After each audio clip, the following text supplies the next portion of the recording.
Selamat datang kembali. Kali ini kita mau langsung bedah nih. Satu dokumen penting banget buat Anda.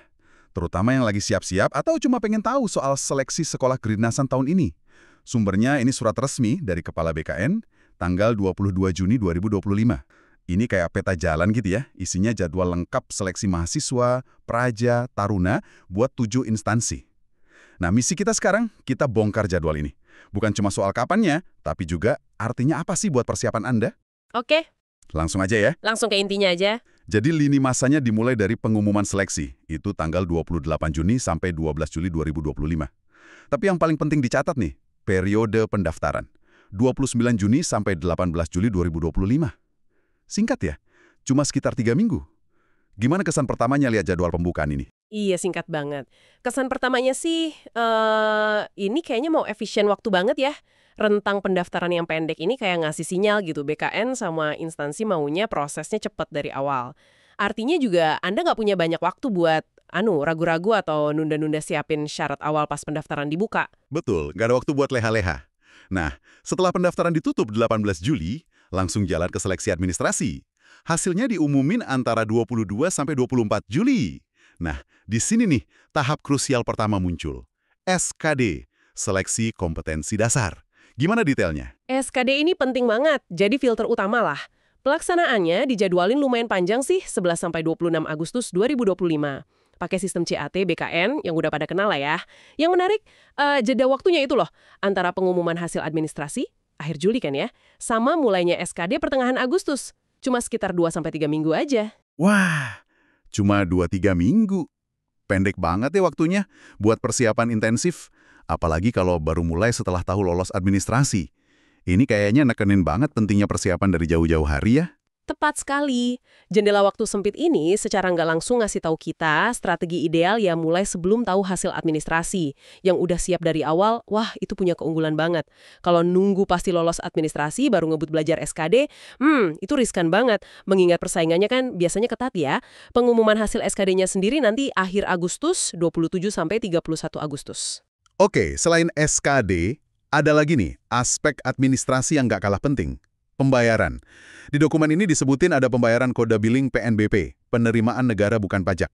Itu tanggal 28 Juli sampai 1 Agustus, pas banget setelah pengumuman seleksi administrasi. Terus ada lagi jadwal pembayaran kedua, 3-7 September. Ini kalau ada seleksi lanjutan yang pakai CAT-BKN. Kok ada 2 kali pembayaran ya? Nah, pemisahan jadwal bayar ini kemungkinan besar sih ada kaitannya sama struktur seleksi yang bertahap itu. Dan juga penggunaan fasilitas negara. Pembayaran pertama mungkin buat proses SKD oleh BKN. Yang kedua, kalau ada, itu khusus buat seleksi lanjutan yang pakai fasilitas CAT BKN juga. Jadi kayak alokasi biayanya beda gitu buat tahapan yang beda. Biar peserta bayar sesuai tahap yang diikuti aja. Yang jelas, tanggal pembayarannya ini harus patuh banget. Jangan sampai gugur gara-gara telat bayar. Masuk akal, masuk akal. Ngomongin seleksi lanjutan, jadwalnya juga udah ada nih. Ada yang pakai CAT BKN, tanggal 15-16 September.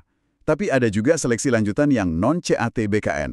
Ini rentahnya lebih lebar, dari 28 Agustus sampai 16 September. Artinya apa nih buat peserta? Artinya, Anda harus jeli banget tahu persis format seleksi lanjutan di instansi yang dituju. Seleksi lanjutan non-CAT itu bisa macam-macam banget. Ada tes fisik, psikotes, wawancara, tes kesehatan. Rentang waktu yang lebih panjang, hampir 3 minggu itu, yang nunjukin kalau pelaksanaannya bisa beda-beda antar instansi dan mungkin lebih kompleks. Sementara kalau yang pakai CAT BKN, jadwalnya singkat banget, cuma 2 hari. Itu berarti tesnya standar lagi, pakai komputer. Perbedaan ini krusial banget buat strategi persiapan lanjutan Anda nanti. Aja pengumuman kelulusan akhir dari masing-masing kementerian lembaga. Dijadwalin antara 7 sampai 18 September 2025. Jadi kalau kita rangkum ya, jadwal seleksi sekolah kedinasan 2025 ini cepet banget jalannya. Kurang lebih cuma 2,5 bulan dari pengumuman sampai hasil akhir keluar. Poin kuncinya berarti ketelitian ya. Harus pantau terus tanggal pendaftaran, administrasi, pembayaran PNBP yang bisa jadi 2 kali, terus SKD, jenis seleksi lanjutan, dan akhirnya pengumuman akhir. Tiap tanggal penting banget. Iya, bener banget. Buat Anda yang lagi berjuang, jadwal ini bukan cuma daftar tanggal loh ya. Ini kerangka kerja strategis. Kalau paham betul detailnya, Anda bisa atur waktu dan energi dengan pas. Kapan fokus ke materi SKD, kapan siapin dokumen lain, kapan jaga fisik buat tes lanjutan, dan seterusnya. Intinya sih, manajemen waktu sama prioritas dalam menghadapi proses yang padat ini. Dari administrasi ke SKD. Jadi kepikiran nih, ada satu pertanyaan buat Anda renungkan. Dengan struktur jadwal kayak gini, kira-kira strategi adaptif apa ya? Mungkin soal metode belajar, atau kelola stres gitu, yang menurut Anda paling efektif buat jaga performa tetap puncak selama seleksi yang intens ini. Ya, semoga pembahasan jadwal ini ngasih gambaran yang lebih jelas ya, dan bermanfaat buat persiapan Anda. Sampai jumpa di sesi berikutnya.